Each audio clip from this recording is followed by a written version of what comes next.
Introducing the Italian Grape Geek program, a new and original approach to Italian wines. IGG, as it's fondly known, is a book, a podcast, an online theory course, and an in-person tasting course. Our pocket-sized book briefly introduces 80 grapes with benchmark producers, helping you find and taste these great wines on your own. Space to make your own notes makes the book a personal record of your Italian wine journey. No time to read? We've read the whole book out loud with added insights from Italian wine ambassadors. Listen for free on Italian Wine Podcast. Obsessed with Italian wine? Take the super accessible online theory course. Get certified as an Italian grape geek. Want more? Our international IGG educators have got your in-person tasting course to cap off your full IGG immersion. Go to mamajumboshrimp.com and sign up today. I mean, they have so many countries they are taking wine from, where then you develop curiosity and you start to want to know more about wine in general. I would also say that in Japan, there's a tradition of wine study that is comparatively early, because there's a Japanese Sommelier Association which started operating, and they have their own sets of exam and certifications. And they started operating, I think, even in the 70s or something like that. So very, very early. And that's the most popular body of certifications here in Japan. So there is a long tradition about learning wine in Japan. And so they are always searching curiously, oh, what is new, should I learn about now. Welcome to Asia Wine Market, the series that takes you inside the most dynamic and fast-evolving wine markets across Asia. I'm your host, Roza, and in each episode, we'll uncover the stories, trends, and opportunities shaping the future of wine in this vibrant region. Whether you're a winery looking to expand in Asia or a wine professional exploring global trends, this series is for you. Hello and welcome to Asia Wine Market series. 2 weeks ago, we talked about Indian wine market, and today we're moving to Japan. To help us unveil the Japanese wine market and the consumer preferences in Japan, we are joined by Ettore Donadeo. Ettore is originally from Marche, Italy, and he has been based in Japan since 2008. He is a wine educator at Caplan Wine Academy in Tokyo, teaching WSET courses, Wine Scholar Guild programs, and Barossa Valley School courses. Alongside his teaching, he manages the academic programs, contributes to wine buying and course development, and works closely with the embassies, wine consortia, and international organizations to support wine education and market outreach in Japan. So welcome, Ettore. We are very happy to have you here today. Hello, everybody. Hi, Rosa, and thank you for having me. Great. I also forgot to mention that Ettore is an Italian wine expert certified by the Vinitaly International Academy. Yeah. As for today, we have more than 400 Italian wine ambassadors from 52 countries from all around the world. Ettore is among the few of the Italian wine experts. We only have 22 of them worldwide. Yeah, that was in back this March 2025. Huge accomplishment, I have to say. I really studied a lot for it. It was a very rigorous exam. And when did you get your Italian wine ambassador certification? No, I got my Italian wine expert just straight. Okay, so I actually thought that you were coming back student, like you came back to No, take the course for the expert. Oh, that's impressive. but it was a huge satisfaction. A lot of work. Studied very hard for that. Yeah.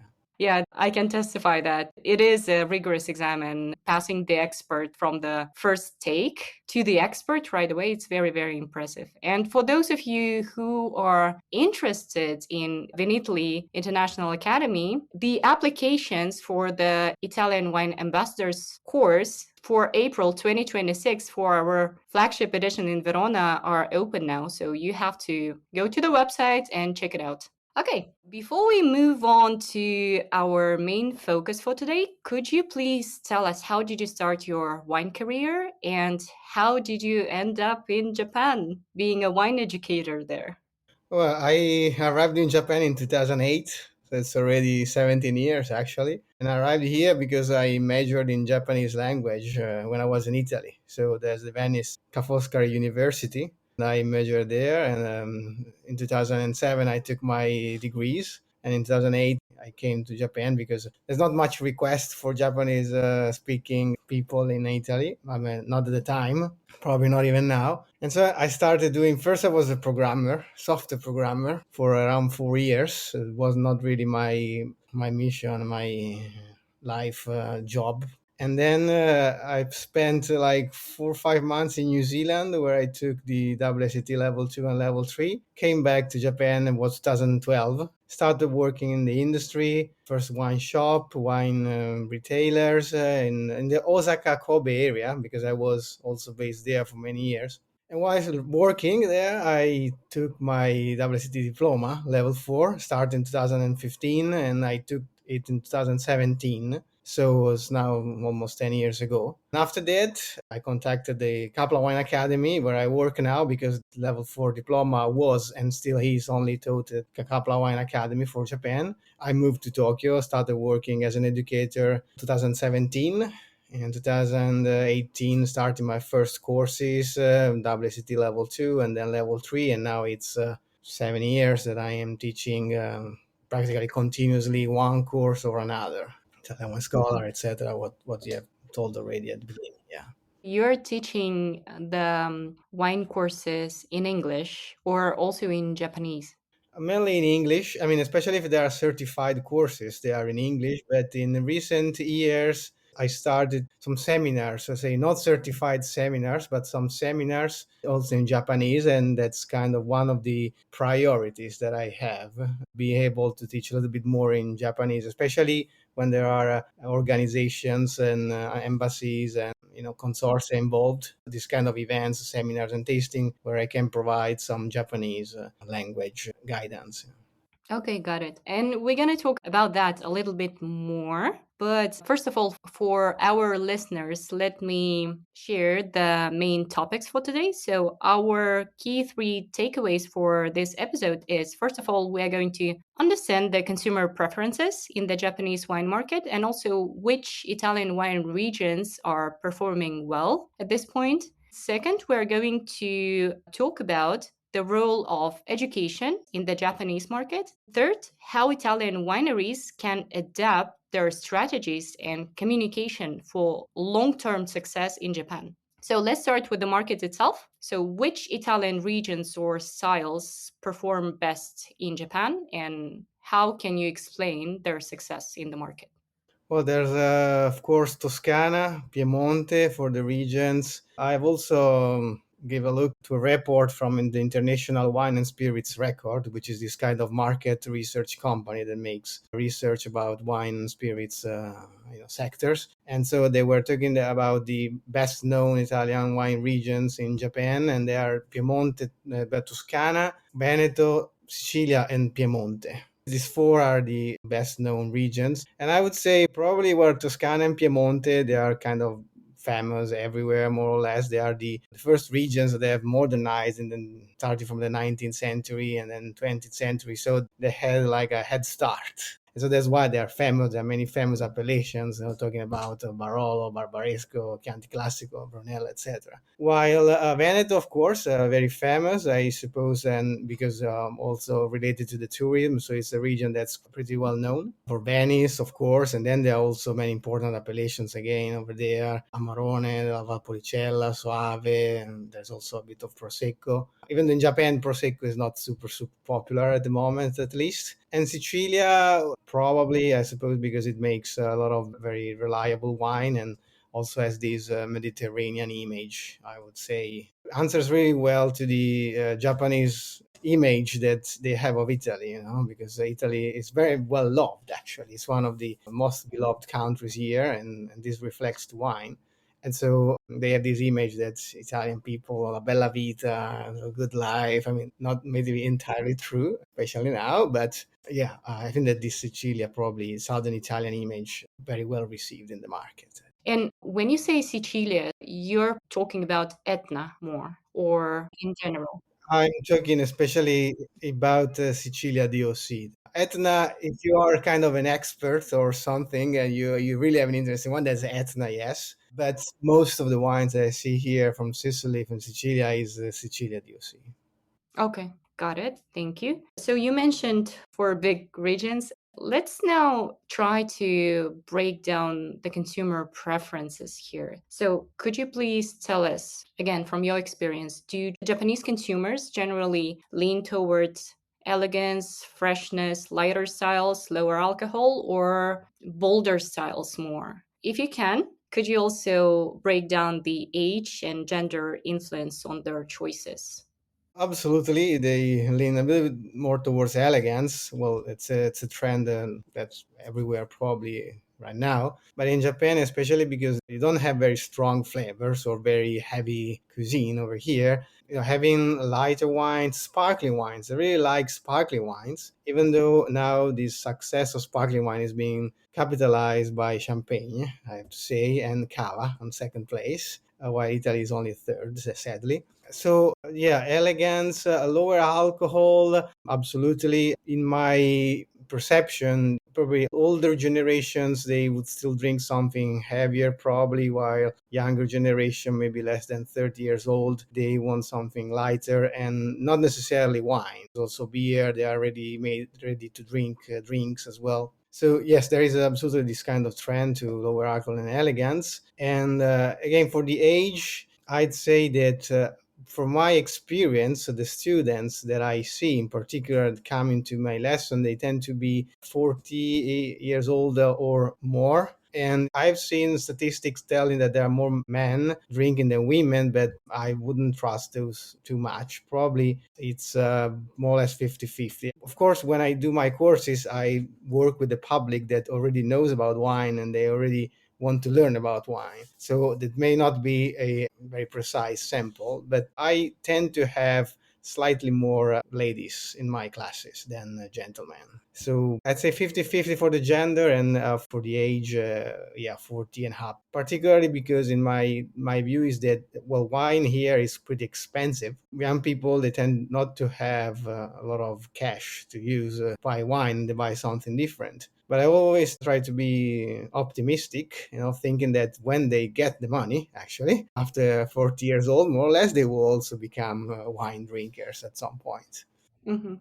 And to the point, you said that at your courses, you tend to see more women than men. I think, like us women, we like to structurize the knowledge, not just drinking the wine, but also like trying to understand what stands behind it. Yeah, I had once a student, she was a lady, probably 60, 70 now, I don't remember exactly. And she told me that why she was learning wine. And then because since she was the one doing the groceries, she was there looking at the wine aisle and wondering why this wine costs more than this other wine here. And so that's why she started studying. So that may be one of the points.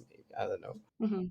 I couldn't say exactly what is the reason why I have a bit more women, but it also depends on the courses. Usually, certified courses tend to be more balanced, like WSET courses in Mhm. particular. And then if you do something different, more relaxed, like just for fun wine courses, my image that women are prevalent over there. And also, I think Japanese people in general, they're very serious also about education. I believe that the passing rate is quite high in Japan.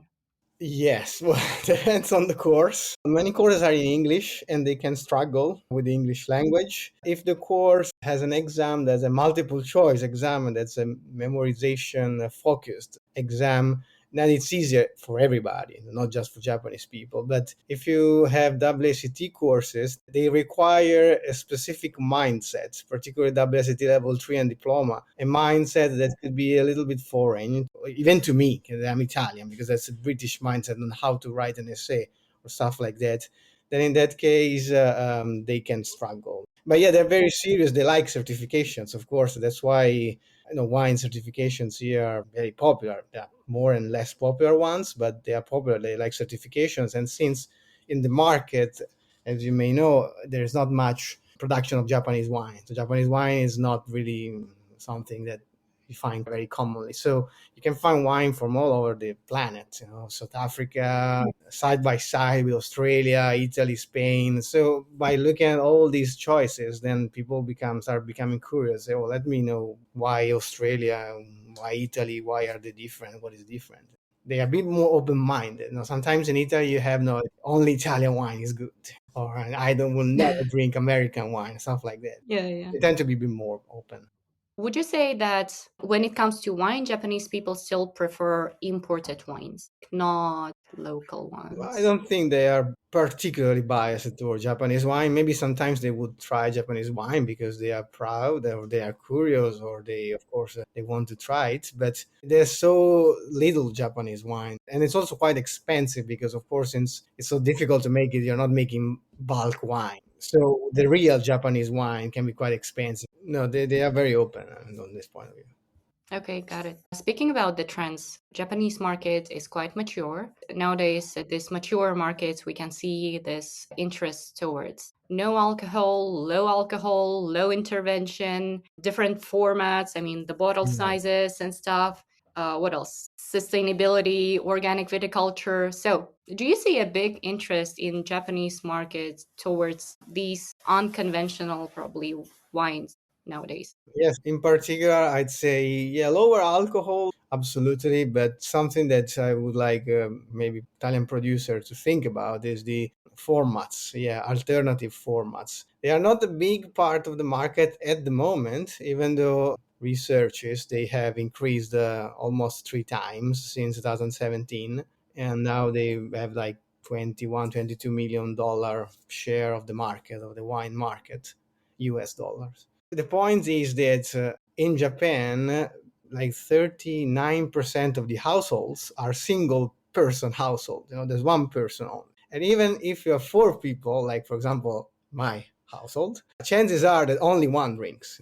So opening a bottle of 750 milliliters becomes a commitment. In fact, when I open one, it's like, oh my gosh, now I have to drink it. I have to finish it in 2-3 days. Otherwise, it gets worse and worse, and they become stale. It doesn't spoil, but become a bit stale. And so that's something that is different from the past. Probably that is something that probably should be addressed, because these alternative formats, and particularly canned wines, so wine in cans, which could be also, not necessarily Coca-Cola cans, but also bottle-shaped cans, 280 milliliters, stuff like that. They are, I think, ideal for what the society is becoming now. And these wines are especially found in this format in supermarkets or convenience stores. So one person goes to the supermarket, goes to the convenience store, where you can pay the bill, for example. You go to the convenience store, you pay the bill for the gas or whatever, and then you do, you give a look at the alcoholic aisle and you see, oh, what I can drink today, too high, it's an RTD drink, too high, or maybe a beer, or you have small whiskey bottles, or maybe, yeah, there's a small bottle of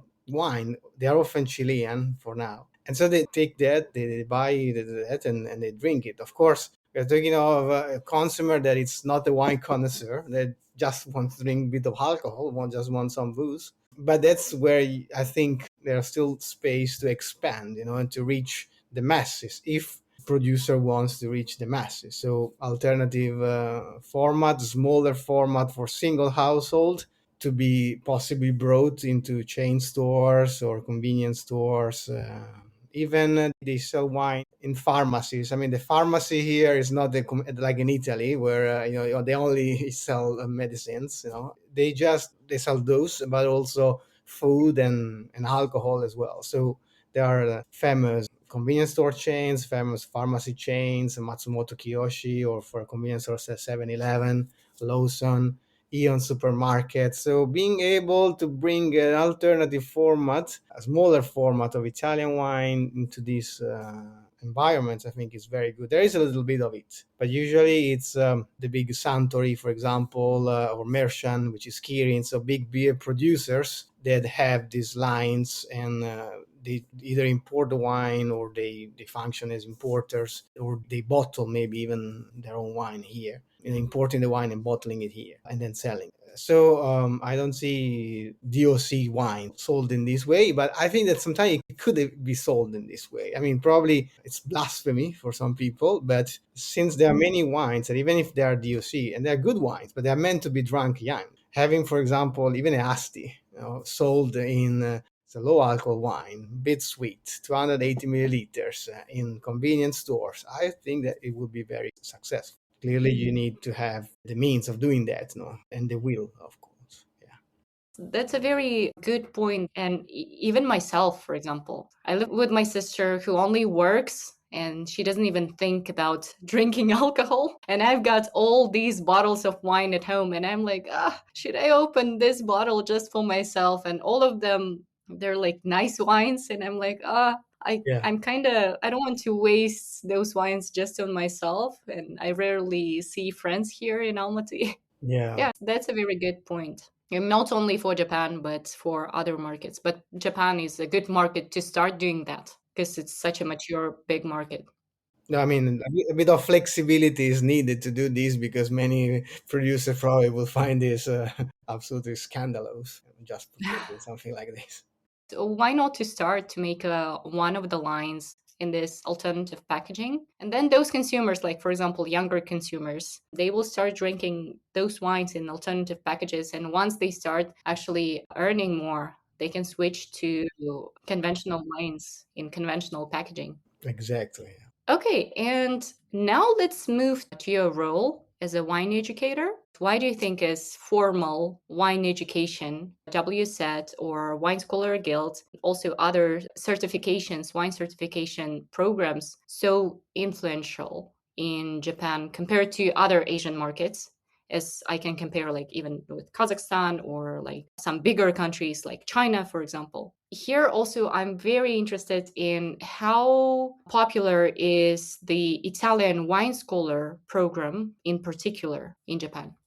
Well, I think we've touched a little bit this topic earlier. I mean, they like certifications. And Japanese people culture, they like to have certifications. And I like too, because it gives a sense of accomplishment, even if it's just for your own hobby and it's not for work. And as I said also earlier, I mean, they have so many countries that are taking wine from where then you develop curiosity here and there and you start to want to know more about wine in general. I would also say that in Japan, there's a tradition of wine study that is comparatively early because there's a Japanese Sommelier Association which started operating and they have their own sets of exam and certifications. And they started operating, I think, even in the 70s or something like that. So very, very early. And that's the most popular body of certifications here in Japan. So there is a long tradition about learning wine in Japan, and so they are always seeing and people searching curiously, oh, what is new, what I should I learn about now. And for the Italian wine scholar in particular, well, that's mildly popular, I would say. It's mildly popular, at least with the. I'm also doing the Spanish and the French one, and within all these wine scholar guild courses, I started the first one. It was the Italian one in 2019, and we're doing courses continuously up to the present. So they are not incredible numbers, I have to say. The point is that the English proficiency here is not superb, and why you can teach this wine scholar gilded in other languages, even though the exam is still in English, and the manual is in English. So if the program was in Japanese, then in that case, and with the material, the official exam being in Japanese, that would probably make the program much more successful. At present, there's a constant stream of students, so I cannot complain. But yeah, as a wine school, at the wine school where I work, WSET is the main focus, I would say. Yeah. Mm-hmm. And just to compare these two programs, I don't know if you can share the numbers, like how many times a year, for example, WSET Level 3 and Italian Wine Scholar, how many times a year you have these programs and how many students participate in both? In terms of number of classes, for WSET, I mean, if we consider only, well, we have level 1, level 2, level 3, and we have many, many classes. I mean, for level 3, there will be 5, 6 classes per semester. So in the space of 6 months, even more, 7, 6, 7, with something in between 10 and 20 students each. Some classes are in English, other are in Japanese, because in the case of WSET, you have Japanese language for level 3, up to level 3.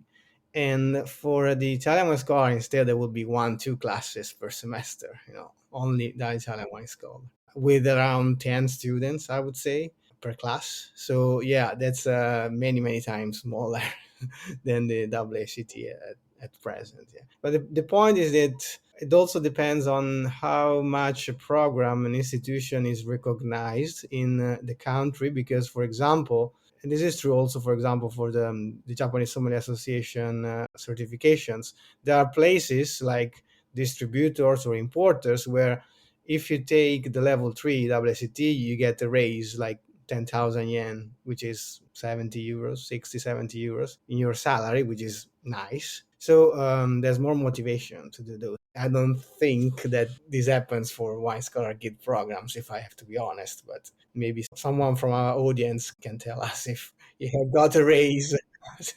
Maybe some Italian wine focused importers. Yeah, or bars or restaurants, because that's then the strength of the Italian wine here is that there are many restaurants, even though they are not real restaurants, real Italian restaurants. They're still, they have the Italian flag on the outside, and so it still creates an interest. And even if they are managed by Japanese people, they will use Italian wine anyway.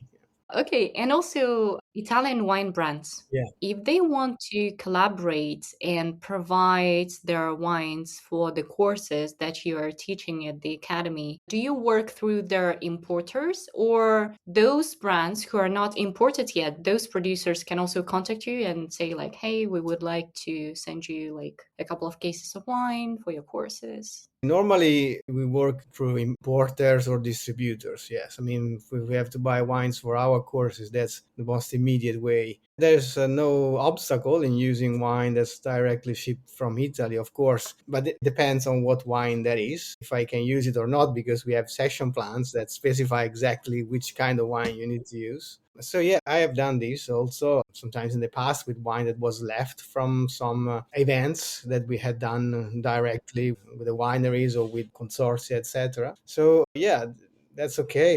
Now everybody don't rush sending me 3 cases each. I don't know where to put them, but yeah. But usually it's importers, yes. And we didn't do an interview about the importing scene in Japan yet. So, as an individual, as a educational institution, you can actually receive the wines from overseas without the importer in between, right? Yes, they need to be labeled as not for sale, like sample for demonstration, stuff like that. Now, between the EU and Japan, there is no custom tax for wine, even though then we need to pay the liquor tax and 10% consumption tax. But normally it's not super expensive, in the range of 2,000 yen, something like that. But yeah, we have received wines for these events in the past, also either from Italy or from maybe Spain or Australia. And also, here, I think it's a good segue to something that I wanted to ask you next about your collaborations with the embassies and all these wine events that you participate in. Could you share a couple of examples of these partnerships and events? Yes, there's one that's becoming regular now. That's Borsa Vini at Foodex with the Italian embassy, so the ICE for the Italian embassy. And I've done this a couple of times already. Hopefully, also in the future, we will keep doing this. And I would do some master classes, using some of the wines that are available from the producer that have come to this event. And in that case, that's where I'm starting to do the event in Japanese. That's where my Japanese comes, not English. That would be one. Another one, which was very recent, in September 2025, we have done an event which so far probably was the biggest event I organized at the school. In this case, the Caplan Wine Academy. We had this unit wine tour with the collaboration with the guys of Unexpected Italian, which is a private organization, a private company that helps the wineries to export the wine in foreign markets by organizing walk-around tastings associated with seminars on the same day in different places like Tokyo, or it could be in Seoul or Thailand, and there was one in Kazakhstan also. They did one recently, so that was pretty big, and was 2 hours of seminar 14 wines presented, me presenting in Japanese, and after that the walk around tasting with the different booths, also people from the trade coming. It was another pretty huge accomplishment, I think, in 2025. Hmm.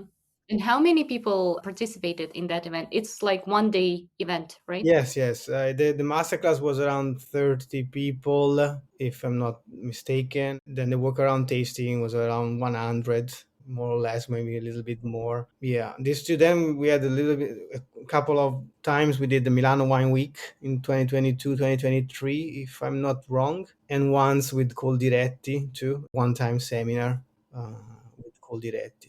Okay, got it. We're closing up to the time. So I would like to move on to the next part of our conversation about how the producers should adapt and how they should communicate their brands in Japan. So, in your opinion, what level of localization is necessary for Japan when it comes to, as an example, like labels or some technical data sheets, or again, the language? And also the communication, how it should be toned. Another thing, packaging, which is very important for Asian markets, I think. Yeah, the localization, I'd say complete localization.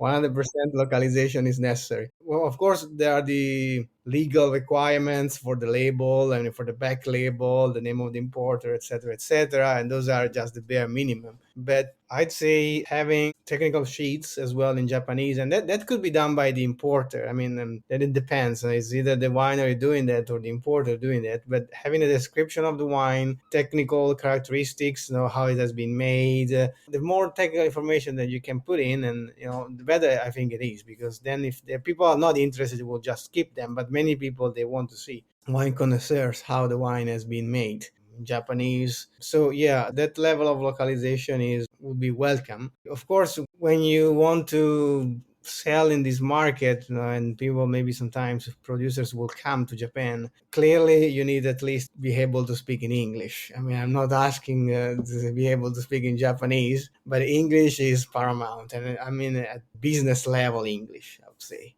You can find interpreters for English to Japanese, but really Italian to Japanese interpreters are very few, and like a species on the brink of extinction, maybe, I don't know, very very few. And sometimes I do my interpreting, but other times I get some help from some people. Yeah. Mhm. And also, like, when it comes to the communication, again, Japanese culture, it's a very interesting culture. There is this traits like respect of age, respect of, I don't know, like status, maybe also, like humility. Japanese people are very humble. So when it comes to communication with them, what should Italian wineries respect most when communicating?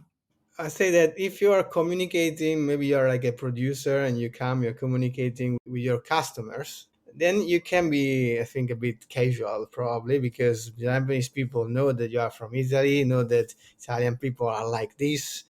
They kind of expect you to be a little bit more exuberant than the average Japanese person. Of course, in the context of a normal respect between adult people. I don't think that there are big points, that you have to bow, because if you don't bow, it's impolite. If you are, a producer coming here, they tend to be lenient. But if you want to find an importer or communicating with the importer, in that case, I think that the most needed quality here is to be patient. You need to be patient because they don't like to rush decisions. They want to build like a long-term relationship, and so when you have to wait, you need to wait. It's a slow process. Of course, then there is punctuality, humility, in reasonable measure, I would say. Consistency, again, being able to reply to their email in the space of time of 3-4 days, I would say. And also consistency in what you offer, in the wine that you offer. It's not just communication, probably, but if you finish your wine and you cannot send your wine and they don't have stock anymore, then it can be a problem for them. You can be cut out, etc. It's a market which is different to enter, because also, again, they don't want to rush decisions, and now the yen is very weak, and they probably have some stock left from past years, I would say. But once you are in, then at that point they tend to be very reliable and loyal. So it's not dynamic, but it's also predictable on the other hand. Okay, got it. Another thing that I wanted to ask, I worked in China before that for an importer. It was not like national importer, but still. And we used to go to this dinners with our clients. There was me, or I also met sometimes other guys from other companies, other importing companies, for example, or distribution companies. They're like also foreigners. For example, with Chinese people, especially like I'm not sure about the southern part, but in the northern part, you have to drink a lot. Like before you sign the contract, they're like, oh, we are friends, friends, friends, let's drink. So this kind of communication is needed.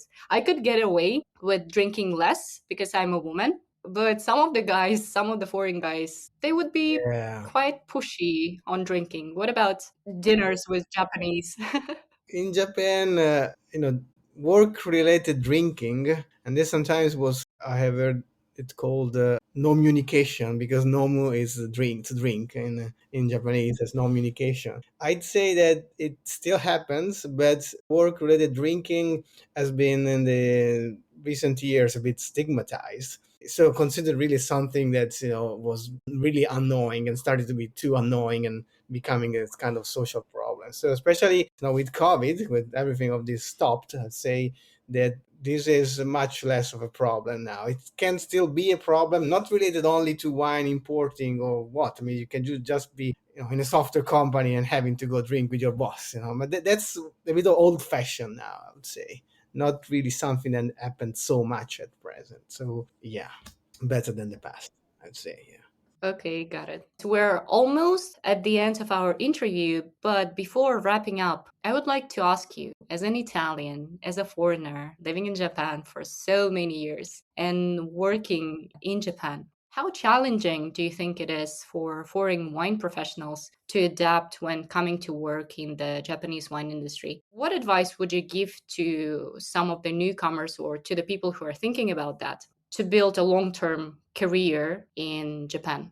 Well, first of all, with all jobs here, you need to speak Japanese, at business level at least. So if one person wants to come here, well, they need to be aware that they cannot do a job like a wine professional just by speaking English. You need to learn Japanese. So it's a very long-term commitment. At present, I'd say also that there are more dynamic countries probably out there. And in terms also of salary, there are countries that pay much more, I would say, than Japan.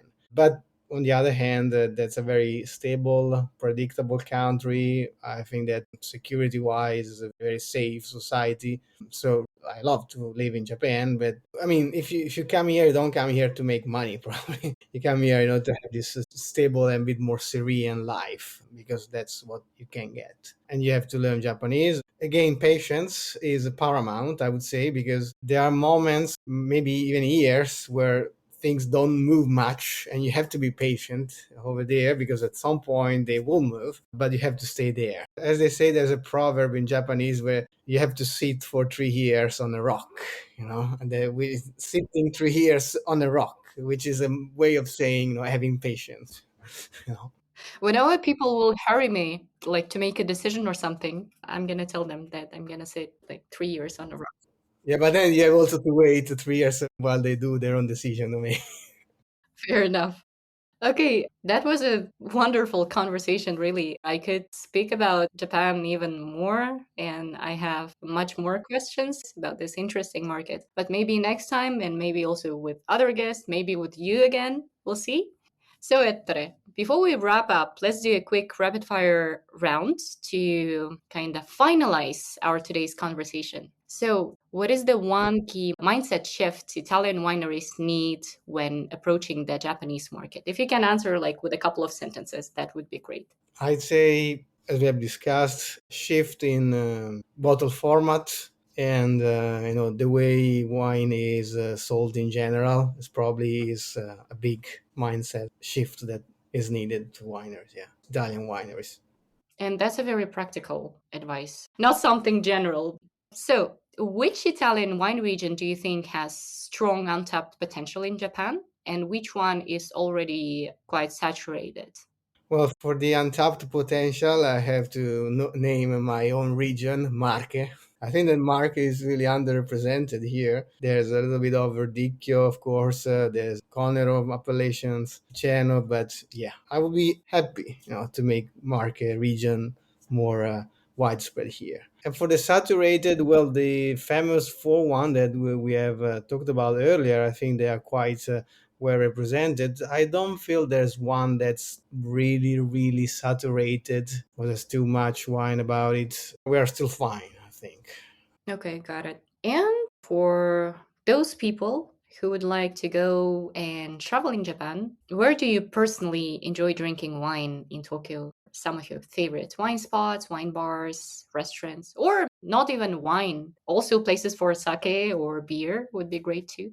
Well, there's a couple of places in Ginza. One is not about Italian wine. I mean, it's Madeira wine. There's a place called Entrada. And I like it because Madeira is this fortified wine that's almost indestructible. And so you can drink by the glass your own birth year without having to pay too much because they have open bottles. There are many places like this, but there's one called Marché du Vin, I think. You have a card that you can use, and those machines that have where the bottle is on nitrogen, and you can choose like only 30 milliliters. So I like those places where you can try many kind of stuff. These are the two if you're searching for something upscale, but I am also sometimes curious, and I tend to drink wine in improbable places, ordering glasses of white or red wine in family restaurants, like Gasto Saizzeria. These are not great wines, but I like to try them also in some generic izakaya restaurants, because very often casual people, people that don't like especially wine, will come in contact with wine in those places first. So I like to, try to become like one of them, say, okay, I've got this glass of wine at Gasto.